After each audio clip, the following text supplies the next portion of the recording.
Started juggling when I was about 12 years old, unicycling about the same time.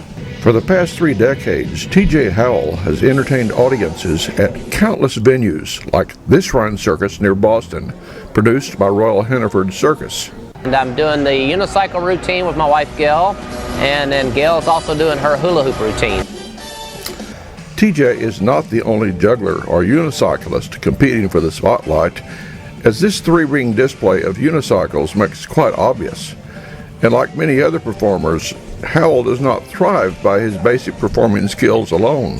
For example, I love to bring my train along. A lot of these Shrine dates love the train. Somebody sees it, and Hannaford sees it and goes, oh, we'd like to have it at our circus. So whenever there's floor space, we bring it along. Background, so it's a good business for me and as well as for the circus. Shrines make money, Hannaford, everybody's happy. Which brings up TJ's #1 secret for extending a successful career in the circus or in an allied form of entertainment. And I really feel the key one is being versatile. I really feel, you got to be versatile. That versatility permeates every aspect of TJ Howell's performing career, building on his basic juggling and cycling skills on circuses. He's added venues such as ice shows, cruise ships, and for the last dozen years, a summer-long engagement at a water thrill show in the Wisconsin Dells. Here we go, the fastest apple-eating juggler in the world. Well, it's me.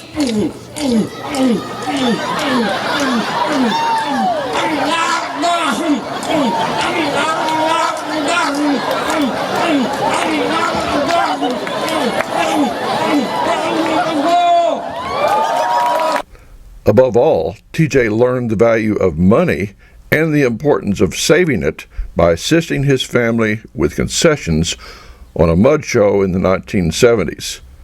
The concession guys, meaning like my brother had the cotton candy stand, and another guy had charge all the snow cones. You bought 300-pound blocks of ice, and you would, they would haul them up in there, and you have a big ice grinder, and you grind up trash cans. And those guys would pay me $2 a trash can to grind up ice. I said, I'll do that, because it was time consuming, but I didn't have nothing else to do. So I would sit there and make about an extra $10 a day grinding ice up for those guys. And I think they paid me $20 a week to roll their light cords up, because everybody had to do their own job. Oh, I'll do that. So for you, to the trailers and to the concession stuff, because again, that was time consuming. And those guys were making so much money. At the end, they were making $100 a day. That's a lot of money back in the late 70s.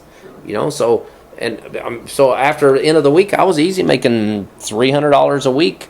And then I saved my money up from concessions, and we went by a bike shop, and I bought a 24-inch Swin unicycle and crash, and eventually taught myself how to, take off riding it. TJ's 2 sons, Hunter and Carson, began performing at an even earlier age and have become an integral part of his routines at the Tommy Bartlett Show. Last year, they performed about 80% of the shows. This year, they've performed now pretty much 98%. They've doing a lot of shows this year, and it's fun for them,